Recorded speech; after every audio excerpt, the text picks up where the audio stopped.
శబ్ద యంత్రం ద్వారా ఎందరైతే ఈ సాక్ష్యాన్ని వింటూ ఉన్నారో ఇక్కడ చుట్టుపక్కల వారందరూ కూడా యేసు నామములో మార్చబడుదుగాక. హల్లెలూయా. రైట్. 2007లో మా వివాహం అయింది. అంతకు ముందు నా పేరు సాయి కుమార్, బస్వాపురం సాయి కుమార్, బట్వారి గోత్రం మాది.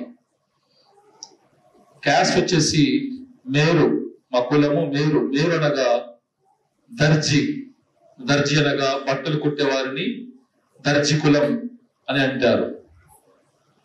మా గృహంలో భయంకరమైన విగ్రహారాధన చేసేది ఎవరు అంటే మొట్టమొదటిగా నేనే. ఎప్పుడు 2007 సంవత్సరం క్రిందట. హల్లెలూయా. భయంకరమైన విగ్రహారాధన. ఈరోజు ఏ వారం చెప్పాలి? బుధవారం. ప్రతిసారి నేను ఒక ఆలోచన కలిగి ఉండేవాడిని. అన్య కుటుంబం నుంచి వచ్చాను కదా, అన్య కుటుంబం ఉన్నప్పుడు సోమవారం ఎప్పుడు వస్తుందా అని ఎదురు చూసేవాడిని. ఎందుకంటే సోమవారం వస్తే శివరాత్రి రోజు ఒక్కపోతుండాలని ఎదురు చూసేవాడిని. హల్లెలూయా. ఎప్పుడు సోమవారం వస్తుందని ఎదురు చూసేవాడిని. ఒకరోజు తీరా వచ్చేసింది సోమవారం. ఆ రోజు నిష్టగా ఉపవాసాన్ని స్టార్ట్ చేశాను. పొద్దున్నే స్నానం చేసి ఉపవాసం ఉండడం స్టార్ట్ చేశాను. ఎప్పటి వరకు? సాయంకాలము 6 గంటల వరకు. హల్లెలూయా. చాలా మంది శివరాత్రి దినమున ఏం చేస్తారంటే పొద్దున్నే స్నానం చేసి ఉపవాసాన్ని ఆచరిస్తారు. అది ప్రతి ఒక్కరు హైందవులు చేసే వారి యొక్క జీవితంలో ప్రతి ఒక్కరు చేసేది అదే. విగ్రహాధికుడిగా ఉన్నప్పుడు నేను కూడా చేసేది కూడా అదే చేశాను. తర్వాత 6 వరకు ఉండి మళ్ళీ స్నానం చేసుకొని వెళ్ళేటప్పుడు కొబ్బరికాయ, అగరబత్తులు, తర్వాత ఆర్తిక పూరము, పూలు, అదేవిధంగా ఉపవాస దీక్ష అంటే ఉపవాసాన్ని అక్కడ క్లోజ్ చేయడానికి అంటే అక్కడ ఆపడానికి కొన్ని ఖర్జూర పండ్లు, కొన్ని ఫ్రూట్స్ తీసుకొని కవర్లో పెట్టుకొని గుడికి వెళ్ళేవాడిని. వెళ్ళిపోయిన తర్వాత అక్కడ ప్రదక్షిణలు అన్ని చేసి బ్రాహ్మణుడితో అర్చన చేయించి దక్షిణ వేసేసి అక్కడ ఉపవాసం మొదలేసేసి వచ్చేవాడు. హల్లెలూయా. ఇలా నా యొక్క జీవితంలో సోమవారం వస్తే ఒక దేవుడు, మంగళవారం వస్తే ఒక దేవుడు, బుధవారం వస్తే ఒక దేవుడు, గురువారం వస్తే ఒక దేవుడు, శుక్రవారం వస్తే ఒక దేవుడు, శనివారం వస్తే ఆంజనేయ స్వామిని, ఆదివారం వస్తే అట్లా రకరకాలుగా పూజించేవాడిని. సాష్టాంగ నమస్కారము చేసిన దేవుడు లేడు. ప్రతి ఒక్క దేవుడికి నేను సాష్టాంగ నమస్కారం చేశాను. అదేవిధంగా పడుకొని చేతులు ఇట్లా పెట్టి పొరుడు దండాలు పెడతారు కదా, చుట్టూరుగా తిరుగుకుంటా, అవన్నీ కూడా చేసిన వ్యక్తిని నేను. ఇలా చేస్తూ ఉన్నప్పుడు చాలా నా జీవితంలో ఒక ఆలోచన వచ్చింది. దేవతలు దేవుళ్ళు అని పిలువబడేవారు ముక్కోటి దేవతలని చాలా మంది బ్రాహ్మణులు, చాలా మంది అన్యులు చెప్తా ఉంటారు. 33,33,33,33,33 అని. హల్లెలూయా. నేను చెప్పిన సంఖ్య ఎవరిని అడిగినా కూడా అన్యులు అదే విధంగా చెప్తారు. కానీ అడిగితే పట్టుమని 10 పేర్లు కూడా ఎవరికి తెలియదు. హల్లెలూయా. తర్వాత ఆ జీవితం కొనసాగుతున్నప్పుడు ఫ్రెండ్షిప్ కూడా చాలా భయంకరమైన ఫ్రెండ్షిప్. తాగుడు, మద్యం తాగడము, డైలీ 2 పెట్టెల సిగరెట్లు తాగడము. నేను సిగరెట్ తాగేటప్పుడు 7 రూపాయలు, పెద్ద Gold Flake cigarette. Royal Star quarter తాగేటప్పుడు 110 రూపాయలు. తర్వాత పాను, జరదా పాన్ తినేవాడిని. అదేవిధంగా చెడు సాంగత్యం, చెడు సావాసం చేసేవాడిని. ఈ శివరాత్రి రోజు చాలా మంది చేసే పనులు ఏంటంటే, సాయంత్రం 1 పొద్దులన్నీ అయిపోయిన తర్వాత ఇళ్లలో చేసే పనులు ఏంటని చెప్తాను చూడండి. అష్టాచెమ్మ ఆడటం, పచ్చిస్ ఆడటం, జూదం ఆడటం. ఆ రాత్రంతా కూడా సినిమాలు, సీరియళ్ళు పొద్దున వరకు చూసేవాడిని, జాగారం చేసేవాడిని. ఆ రాత్రంతా కూడా జాగారం చేయాలంటాం. ఎవరైతే ఒక్కటి ఉంటారో వారు రాత్రంతా జాగారం చేసి పొద్దున వరకు ఉండి, మళ్ళా పొద్దున స్నానం చేసి, మళ్ళీ కూరగాయలతో భోజనం చేసి ఒక్క పొద్దుని ముగించుకోవాలి. ఇలాంటి ఆచరణలో ఉండిన వ్యక్తిని నేను. ఎప్పుడైతే నా జీవితంలో ఒక ఆలోచన కలిగింది,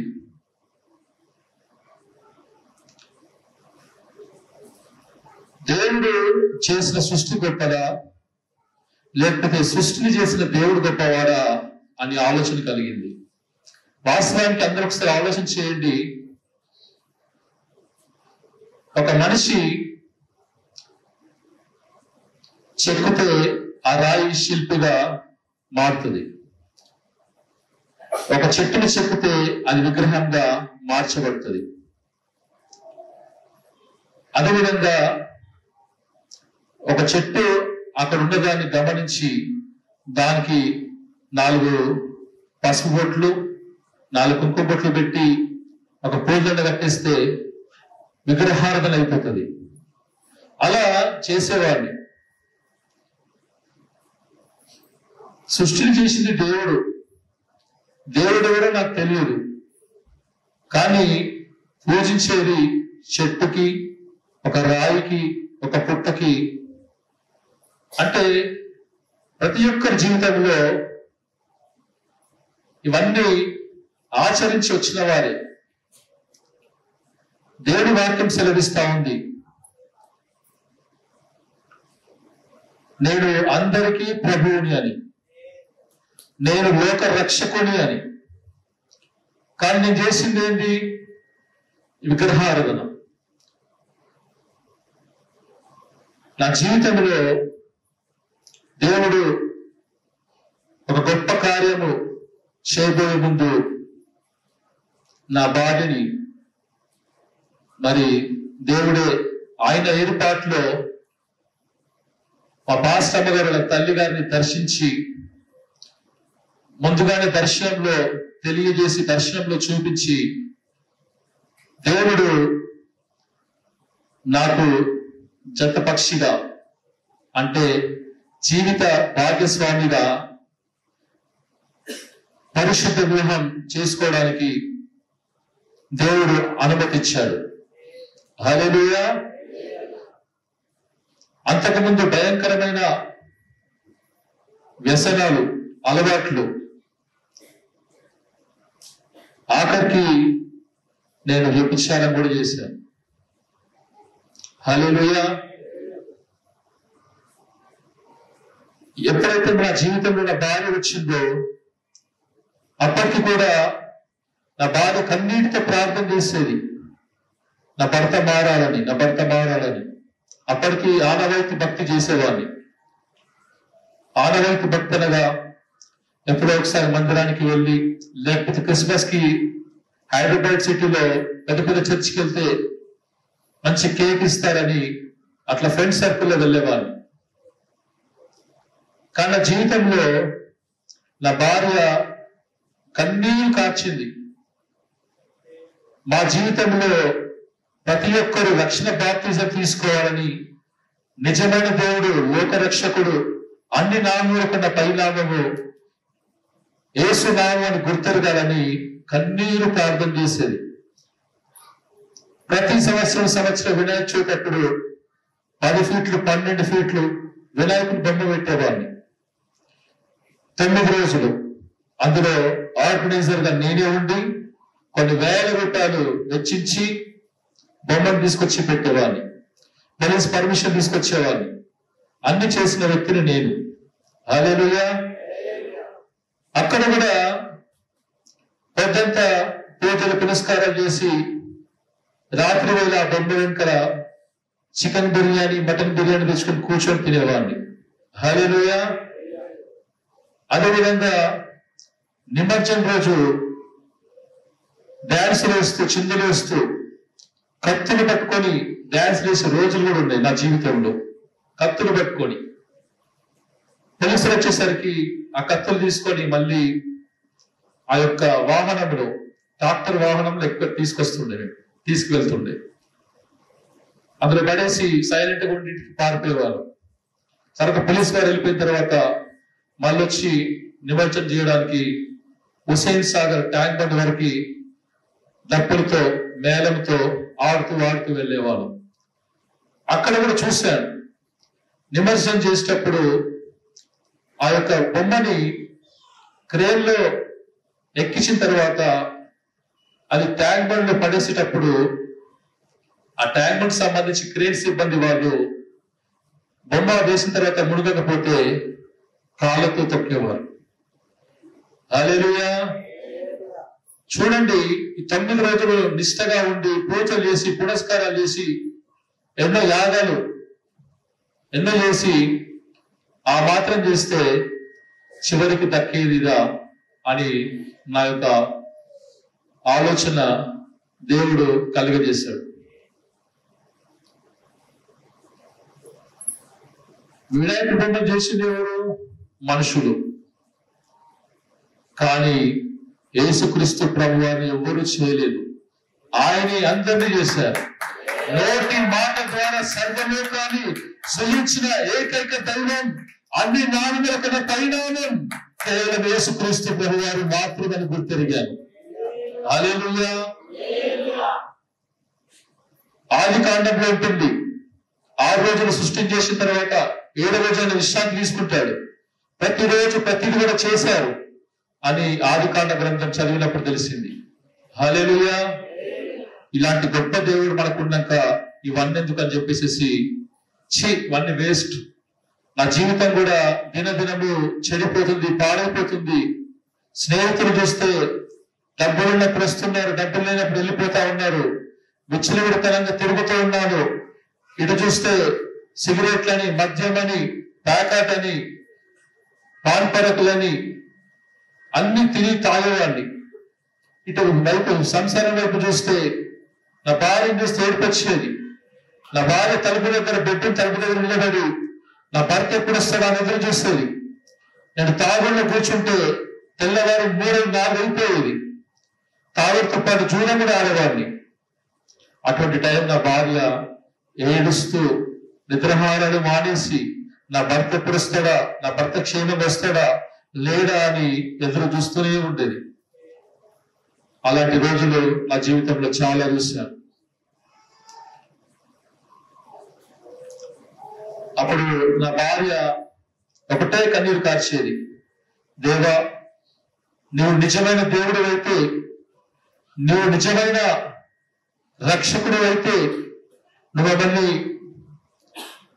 సమకూర్చావు కాబట్టి నా భర్తని కూడా మార్చేది నీవే కనుక నా భర్తని మార్చుదేవాన్ని తను ఎంతగానో కన్నీరు కార్చి ప్రార్థన చేసేది. ఆ కన్నీరు ప్రార్థన ఫలమే నా యొక్క సాక్ష్యము, నేను ఇక్కడ చెప్పడము, నా యొక్క జీవితము. హల్లెలూయా. 2007లో వివాహమైంది. పెళ్ళైన తర్వాత 2 నెలల తర్వాత కన్సీవ్ అయింది. కన్సీవ్ అయిన తర్వాత 3 నెలలకి మా తల్లిదండ్రులు కోడలి మాట వినట్లేదు, నేను చెప్పింది చేయట్లేదు, విగ్రహాలను పూజ చేయట్లేదు, పునస్కారం చేయట్లేదు అని చెప్పేసి గొడవాడి మా ఇద్దరిని ఇంట్లో నుంచి పంపించేశారు. ఏమాత్రం మాట్లాడకుండా మాకున్న కొద్ది సామానే తీసుకొని రూమ్ కోసము వెతికి వెంటనే అదే రోజు ఖాళీ చేసి వెళ్ళిపోయాం. అక్కడి నుంచి అడ్డగుట్ట నుంచి సంజీవయ్య నగర్ నుంచి అట్లా రకరకాలుగా చాలా ప్రాంతాలు మారి ఇంచుమించు 8 సంవత్సరాలు బయట ఇవ్వడం జరిగింది. అప్పుడు దేవుడు నాతో ఒక మాట మాట్లాడారు. అప్పుడు 2013 9వ తారీఖు శనివారము రాత్రి ద్వితీయోపదేశ కాండము 7వ అధ్యాయము 13వ వచనం చదివి వినిపించండి ఒకసారి. ఆయన నిన్ను ప్రేమించి ఆశీర్వదించి నీ పితరులతో ప్రమాణం చేసిన దేశములో నీ గర్భఫలమును, నీ భూఫలమును, నీ సైన్యమును, నీ ద్రాక్షరసమును, నీ నూనెను, నీ పశువుల మందలను, నీ గొర్రెల మందలను, మేకల మందలను దీవించును. దేవునికి స్తోత్రం, హల్లెలూయా. ఈ వాక్యంతో దేవుడు మాట్లాడారు. అప్పుడు బాగా ప్రార్థన చేస్తా ఉన్నాను. ఇంకా నా బతుకు వేస్ట్, నా జీవితం వేస్ట్, ప్రతి ఒక్కరు కూడా నన్ను దూషిస్తూ ఉన్నారు, అసలు నీ బ్రతికెందుకని అంటూ ఉన్నారు కదా. సరే ఒకసారి యేసు వైపు చూద్దాం. నా భార్య పూజిస్తున్న దేవుడు గొప్పడా, లేకపోతే నేను పూజిస్తున్న ఈ యొక్క విగ్రహాలు గొప్ప అని చెప్పి ఒక సవాలుతో కూడి కొన్ని సందర్భాలలో నాకు చిరాకు వచ్చేసేసి, ఆ విగ్రహాల పైన చిరాకు వచ్చేసి పక్కన పెట్టేసేసి మళ్ళీ చర్చికి రావడం ప్రారంభించాను. ప్రారంభించిన తర్వాత ఈ 2007 వివాహం తర్వాత అప్పటి నుంచి 2013 వరకు నేను బాప్టిజం తీసుకోలేదు, కానీ దేవుడు నడిచాను. హల్లెలూయా. ప్రార్థన చేసుకోవడము, బైబిల్ చదువుకోవడము, నా భార్య చెప్పే మాటలన్నీ కూడా వినేవాడిని, నేను డౌట్ ఉంటే అడిగేవాడిని. అప్పుడు దేవుడు బాప్టిజం గురించి ప్రేరేపణ ఇచ్చాడు. హల్లెలూయా. అప్పుడు దేవుడు మాట్లాడాడు. వెంటనే నేను లింగంపల్లి దగ్గర గోపన్పల్లి తాండాలో దైవజనుడి దగ్గర చర్చికి వెళ్ళేవాడిని. ఎందుకంటే అక్కడ నేను జాబ్ చేసేవాడిని, ఫ్యాబ్రికేషన్ వర్క్. గౌల్దూడి అనే ప్రాంతంలో కొన్ని రోజులు ఉన్నవాడిని. అదేవిధంగా అక్కడ కచ్చిబోలి విప్రో సర్కిల్ నుంచి కొంచెం ముందు ఎదురొస్తే ICICI బిల్డింగ్ లో ఫ్యాబ్రికేషన్ వర్క్ సూపర్వైజర్ గా వర్క్ చేసేవాడిని. హల్లెలూయా. ఇప్పుడు అన్ని సాఫ్ట్వేర్లు అయిపోయినాయి. అప్పుడు అయితే అక్కడ చర్చికి క్రమంగా సండే వెళ్ళేవాడిని. వెళ్ళినప్పుడు ఎప్పుడైతే దేవుడు దర్శించి మాట్లాడారో శనివారం 9వ తారీఖు 2013 సంవత్సరంలో ఈ వాగ్దానం దేవుడు మాట్లాడి నన్ను బలపరిచారు. దేవుడికి స్తోత్రం. బలపరిచిన వెంటనే ఆ టైంలో వెంటనే దైవజనుడికి ఫోన్ చేసి, నవప్రసన్న పాస్టర్ గారి పేరు, బ్రదర్ ప్రైజ్ లార్డ్ అని పలకరించి, నేను రేపు పొద్దున బాప్టిజం తీసుకోవాలనుకుంటున్నాను అని అన్నాను. ఆయన కూడా ఎందుకు ఏమిటి ఏం అడగలే, ఓకే బ్రదర్ రేపు చర్చికి వచ్చేయండి అన్నారు. వెంటనే నేను నా భార్యను తీసుకొని అక్కడికి వెళ్ళడం జరిగింది. వెళ్ళేసరికి బాప్టిజం సంపు తొట్టి ఉంటది కదా, అందులో వాటర్ సిద్ధం చేసి ఆ రోజు 6 అయిన తర్వాత నాకు బాప్టిజం ఇవ్వడం జరిగింది. హల్లెలూయా. అప్పటికి ఆయన అడిగారు, పేరు ఏదైనా మార్చుకుంటావా, ఇదే పేరా అని అడిగారు. లేదు బ్రదర్, సాయి కుమార్ గా పిలువబడ్డాను కదా నేను. ఒకరోజు ఓటర్ ఐడి కార్డు ఇవ్వడానికి మన వీధులలో గవర్నమెంట్ నుంచి కొందరు వ్యక్తులు వస్తారు కదా. అప్పుడు మా ఇంట్లో మా అమ్మ నాన్నలో మా అమ్మగారు ప్రవీణ్ అని పిలిచేది, మా నాన్న కూడా ప్రవీణ్ అని పిలిచేవారు. స్కూల్లో కాలేజ్ అన్నిటి చోట్ల సాయి కుమార్ అని పిలిచేవారు. బర్త్ సర్టిఫికెట్ లో కూడా సాయి కుమార్ అని ఉండేది. అయితే అనుకోకుండా ఆ ఓటర్ ఐడి కార్డు వాళ్ళు వచ్చినప్పుడు ప్రవీణ్ కుమార్ డ్రాప్ ఇచ్చేసింది. ఈ పేరు ఫిక్స్ అని చెప్పేసి ఆ దైవజనుడికి చెప్పడం జరిగింది. అప్పటి నుంచి నా పేరు ప్రవీణ్ కుమార్ అని నేను అఫిడవిట్ చేయించుకున్నాను. ఆధార్ కార్డ్, పాన్ కార్డ్ అన్నిట్లలో కూడా అకౌంట్ కూడా ప్రవీణ్ కుమార్ అని మార్చుకున్నాను. హల్లెలూయా. తర్వాత 2011-13లో 2 టాటా వింగర్స్ తీసుకున్నాను. మనందరికీ తెలుసు కదా టాటా వింగర్. తెలుసా మీకు? ఎప్పుడైనా విన్నారా, చూసారా వాహనం? ఆ 2 కూడా సాఫ్ట్వేర్ దాంట్లో నడిచేవి. ఇంచుమించు ఒక వాహనం పైన ₹1,00,000 దాకా వచ్చేది. అట్లా 2 వాహనాలు, 3 డ్రైవర్లు. డ్రైవర్ కూడా రాకపోతే నేను కూడా పార్ట్ టైం గా చేసేవాడిని. అట్లా వెళ్ళి చేసేవాళ్ళం. అట్లా కూడా చూస్తూ ఏమేం జరిగిందంటే, ప్రతిసారి నిలబడిన డబ్బులు రాగానే డబ్బులన్నీ తీసుకొని జీతాలు ఇచ్చేసి వాహనం మెయింటెనెన్స్ తీసేసి అన్ని ఖర్చులు తీసేసిన తర్వాత కాస్త కీస్తో తీసుకొని మందిరంలో ఒక ₹100 కానుకేసేవాళ్ళు. ఎంత? ₹100. అప్పుడు నాది హైయెస్ట్ అనుకునేవాళ్ళు. ఎవరు ఎక్కేస్తారో నాకు తెలియదు, కానీ నేనే కొత్త కాగితం తీసుకొని ఆ కానుక పెట్టి వేసేవాళ్ళు. చూడండి, దేవుడు అన్ని ఇచ్చాడు. అన్ని ఇచ్చిన దేవుడిని మర్చిపోయి మనం ఏం చేస్తామంటే అన్ని ఖర్చులు తీసేసిన తర్వాత మిగిలిన దాంట్లో దేవుడికి ఇస్తాం. అటువంటి దౌర్భాగ్య స్థితి ఆ టైంలో నాకు ఉండేది. హల్లెలూయా. ఈ రాత్రికాల సమయంలో దేవుడు కూడా మాట్లాడుతున్నాడు మీతోటి. ఇటువంటి దౌర్భాగ్య స్థితి ఎవ్వరిలో ఉండకూడదు. ఫస్ట్ స్థానము దేవుడిదై ఉండాలి. దేవుడి తర్వాతే ఏదైనా. దేవుడి తర్వాతే అమ్మైనా, నాన్నైనా, భార్య అయినా, పిల్లలైనా. ఫస్ట్ స్థానం ఎవరికి ఇవ్వాలి? దేవుడి తర్వాత ఏదైనా. దేవుడు ఇచ్చాడు అన్ని. దేవుడు చెప్పితే మనకి ఏది కూడా లేదు, ఏది కూడా కలగదు. అట్లా వాహనాలు నడిచే చక్కగా అన్ని ఖర్చు అయిపోయిన తర్వాత మిగిలిన దాంట్లో ఎంతో కొంత తీసి ఒక ₹100 కాగితమో, ₹50 కాగితమో దేవుడి చెంద పెట్టలేసి ఆదరణ ముగించుకొని ఇంటికి వచ్చేసేవాళ్ళం. హల్లెలూయా. చూడండి నా ప్రియ సంగమా, ఒకప్పుడు అదే విధంగా నేను ఉన్నవాడిని. ఆ విధంగా ఉన్నప్పుడు, అదే విధంగా కొనసాగుతున్నప్పుడు వెంటనే ఒకరోజు దైవజనుడు మలాకి గ్రంథం తీసి 3వ అధ్యాయంలో కొన్ని వచనాలు జ్ఞాపకం చేశారు. హల్లెలూయా. వెంటనే దేవుడు నాతోనే మాట్లాడాలన్న వాక్యాన్ని స్వీకరించాను, అంగీకరించాను. హల్లెలూయా. మా ఆత్మీయ నాయకుడు పాసమ్మ గారు నేను మ్యారేజ్ అయిపోయిన తర్వాత కొన్ని సంవత్సరాలు కూడా దైవజనుడు జాన్ మంగచార్య గారితో కూడా సహవాసం కలిగి ఉన్నాను. చక్కగా ఆయనతో అనేక ప్రాంతాలు మీటింగ్స్ కి వెళ్తూ ఉన్నాను. ఆయనకి పరిచయం చేస్తూ ఉన్నాను. పరిచయం చేస్తూ ఉన్నాను. మీటింగ్స్కి వెళ్తూ ఉన్నాను. కార్యం చేస్తూ ఉన్నాను.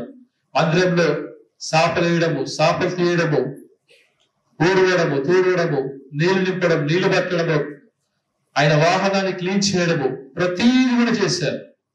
అవన్నీ చేశాను కనుక దైవజనుడికి లోబడి అలనాడు ఏ విధంగా అయితే ఒక సమూయేలు గారు చిన్ననాటి నుంచి మందిరంలో ఉండి దైవజనుడైన ఏలీ గారికి పరిచర్య చేశారో, సన్నిధిలో పరిచర్య చేశారో, ఏ విధంగా అయితే అభివృద్ధిలోనికి వచ్చాడో, అనేక రాజులను అభిషేకించాడో, అటువంటి స్థితిని దేవుడు నాకు ఇచ్చాడు. హల్లెలూయా.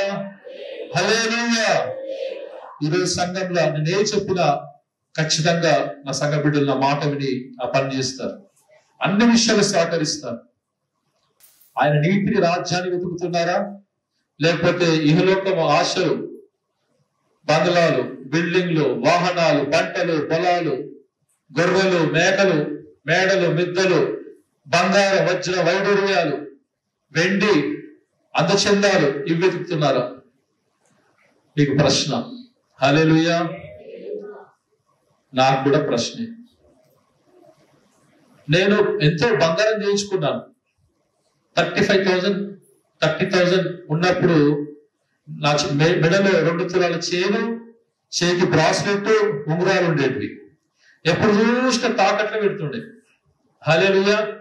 ఎప్పుడు దేవునికి దశంభాగం ఇయ్యక మునుపు ఎప్పుడు చూడ అత్తగారింటిగా ఉంటుండే. ఆ గోల్డ్ షాప్ అయినా అడిగేవాడు, ఏంటంటే బ్రదర్ ఎప్పుడు చూడు మీరు నెలకు 2 నెలలకు తీసుకొచ్చి పెడతా ఉన్నారు, ఏంటి మీ పరిస్థితి, ఏంటి మీ ఇబ్బంది అంటే, ఏం చేద్దామయ్యా నా కర్మ అనేవాళ్ళు. హల్లెలూయా. అటువంటి పరిస్థితి దేవుడే తెస్తాడని ఎవరైనా ఆశిస్తారా? ఎవరైనా అనుకుంటారా? కాదు. మనమే చేయలారా అటువంటి పరిస్థితిని కొని తెచ్చుకుంటాం. ఎందుకు? దేవుడికి ఇయ్యలేకపోతేనే ఆ దరిద్రతను తెచ్చుకుంటాం. హల్లెలూయా. చక్కని వాక్యము దేవుడు నాతోని మాట్లాడి దర్శించిన తర్వాత ఆ వాక్యం నిమిత్తం ప్రార్థన చేశాను. హల్లెలూయా. స్టార్టింగ్ 2011, 2013 వరకు 2 వాహనాలు. తర్వాత దేవుడికి ఇవ్వకపోతే అప్పుల పాలైపోయాడు. అప్పుల పాలైపోతే నాకు నాయకులు అడిగాను, ఇది పరిస్థితి అంటే వెంటనే ఆ వాహనాలు తీసి అన్నారు. వెంటనే తీసి అమ్మేశాను. హల్లెలూయా. తర్వాత చూస్తుంటే 2014 వచ్చింది. హల్లెలూయా. మీలాగే విశ్వాసంగా ఉన్నా కదా, విశ్వాసం కొనసాగుతున్నప్పుడు 40 రోజులు నిష్ఠగా ఉపవాసాలు ఉన్నాం. హల్లెలూయా. ఎన్ని రోజులు? 40 రోజులు.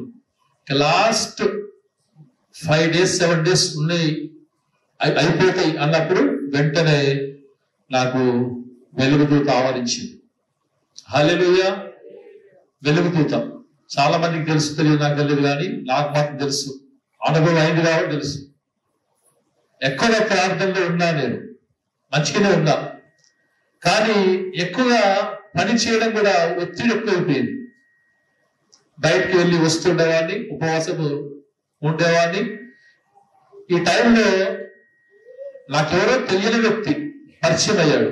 ఫేస్బుక్ లో పరిచయం అయ్యి పేరేంటని అడిగితే జీజస్ నాథన్ అన్నాడు. ఎట్లా బాబు, జీజస్ నాథన్ ఏంటి, కొత్త బిడ్డల పేరు అని షాక్ అయిపోయాడు. హల్లెలూయా. జీజస్ అంటే దేవుడు, నాథన్ అంటే జీజస్ కే నాథుడు, అంటే జీజస్ కన్నా గొప్పవాడు అనమాట. ఆ పేరు చెప్పి సరికి నేను షాక్ అయిపోయా. అనుకోకుండా ఒకరోజు మీటింగ్కి వస్తున్నా అని ఫోన్ చేస్తా ఉన్నాడు. చేశాడు. ఒకరోజు కలిశాడు, వచ్చి నాలాగనే మంచిగా దిట్టంగా ఉన్నాడు, తెల్లగా ఉన్నాడు, మీసాలు లేవు, వైట్ డ్రెస్ వేసుకున్నాడు, కళ్ళజోడు పెట్టుకున్నాడు. వచ్చాడు, కలిశాడు. ఆయన వచ్చాడో లేదో వెంటనే ఒక భయంకరమైన చీకటిలాగా వచ్చేసి నన్ను ఆవరించినట్టు అయిపోయింది. హల్లెలూయా. ఆవరించిన వెంటనే ఇంకా అదోలాగా అయిపోయి అప్పటి నుంచి నేను మతి స్థిమితం లేకుండా ప్రవర్తించాను. నా భార్యని కొట్టడం, పిల్లల్ని కొట్టడం. ఆయన వెళ్ళిపోయాడు ఇంకా. హల్లెలూయా. వెంటనే నా జీవితం అల్లకల్లోలం అయిపోయింది. నేనే దేవుణ్ణి అన్నట్టుగా ఆ యొక్క స్పిరిట్ పనిచేసింది. ఇంకా మామూలుగా లేదు. ఇంకా మా భార్యకైతే ఆ రోజులో చుక్కలు కనిపించాయి. మధ్యాహ్నం పూట చుక్కలు, చంద్రుడు, సూర్యుడు అన్ని కనిపించాయి. ఒక దిక్కు ప్రార్థన చేస్తా ఉంది, ఒక దిక్కు సిచ్యువేషన్ ఇట్లా ఉంది. అక్కడి నుంచి ఒక సహోదరుడు ఉన్నారు నాగల్ దగ్గర, అక్కడికి రమ్మంటే అక్కడికి వెళ్ళా. అక్కడికి వెళ్తే మళ్ళీ వ్యక్తి అక్కడికి వచ్చాడు. ఎట్లా వచ్చాడో అర్థం కాలేదు.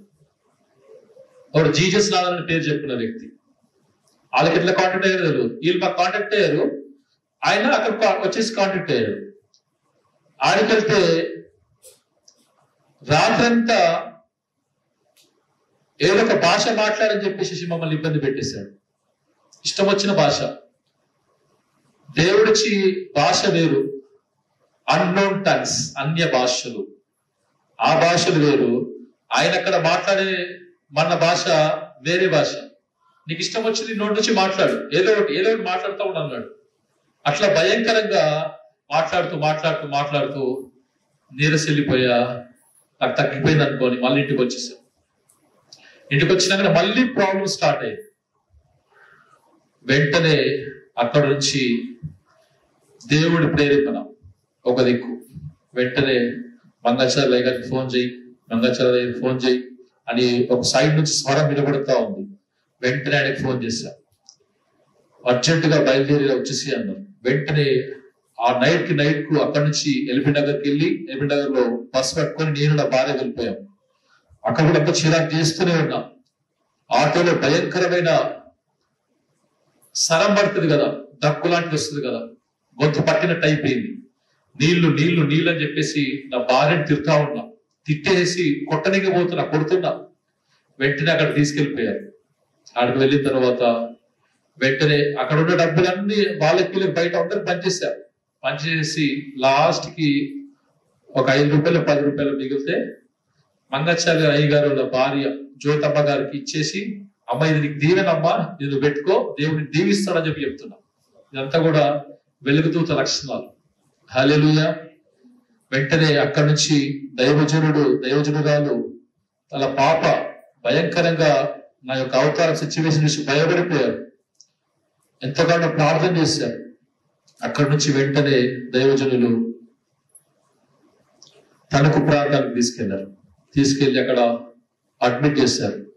భయంకరమైన మత్తు ఇంజెక్షన్స్ తోటి నన్ను పడుకోబెట్టారు. భయంకరమైన మత్తు.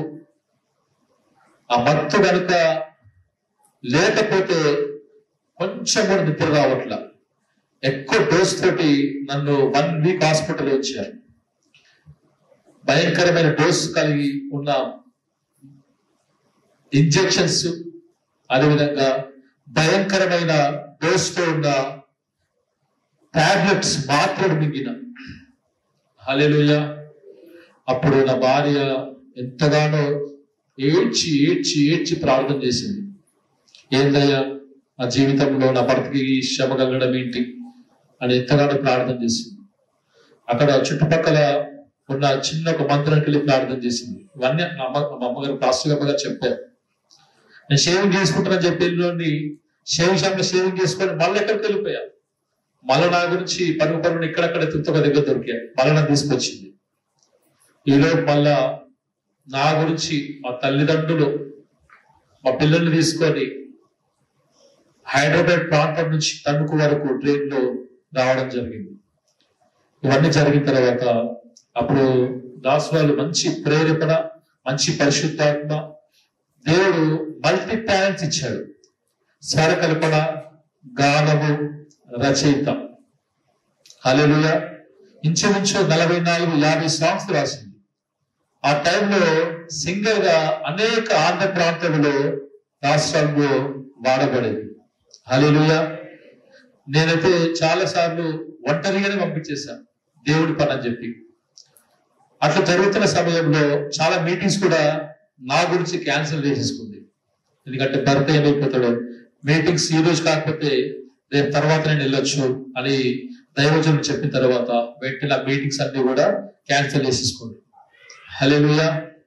ఇవన్నీ కూడా లైఫ్ లో ఒక ఎక్స్పీరియన్స్ దేవుడు కలిగజేశాడు. తర్వాత క్యూర్ అయిపోయాను, ఇంటికి వచ్చాను.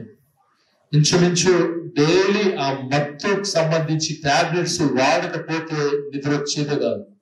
Full heavy dose 1000 mg. హల్లెలూయా.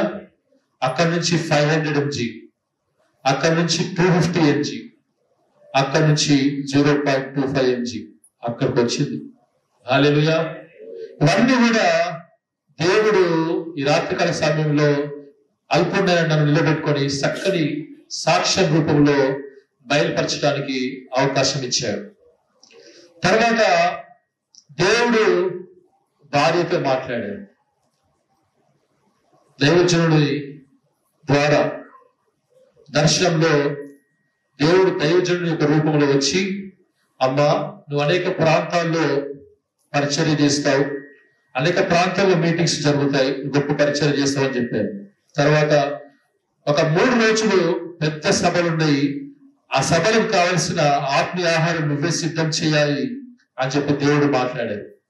పరిచర్య విషయంలో కూడా, అమ్మా నేను ఒక మంచి స్థలం చూపిస్తాను, అక్కడికి వెళ్ళి పరిచర్య చేయాలని దేవుడు మాట్లాడారు.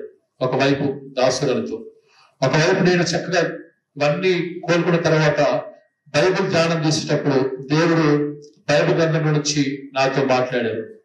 నువ్వు మంచి పరిచర్య చేస్తావని వాగ్దానం రూపిగా మాట్లాడిన వెంటనే కొన్ని రోజుల్లో మేము క్రిస్టియన్ గిఫ్ట్ ఆర్టికల్స్ డెలివేషన్స్ క్రిస్టియన్ గిఫ్ట్ ఆర్టికల్స్ అని చెప్పేసి సికింద్రాబాద్ క్లబ్ దగ్గర ఉండేది. అది కొన్నాళ్ళు నడిపించాం.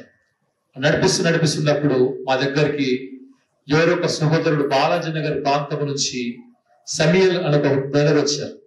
హల్లెలూయా. బ్రదర్ వచ్చినప్పుడు వెంటనే మమ్మల్ని చూశారు. చూసి అమ్మ మీరు ఏం చేస్తారు, బ్రదర్ మీరు ఏం చేస్తారు అని అడిగారు. అడిగినప్పుడు సో అండ్ సో అని చెప్పి పరిచయం చేసుకున్నాం. అప్పటికే దాసురాలు ప్రేమ యేసు ప్రేమ అని ఒక ఆల్బమ్ చేసింది, పాటల పుస్తకం కూడా ఉంది, ప్రింట్ చేసి ఉంది.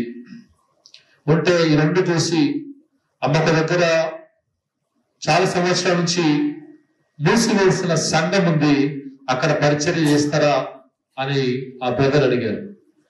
వెంటనే దేవుడి స్వరం పక్క నుంచి చెప్తా ఉంది, ఓకే అని చెప్పు, సరే అని చెప్పాను.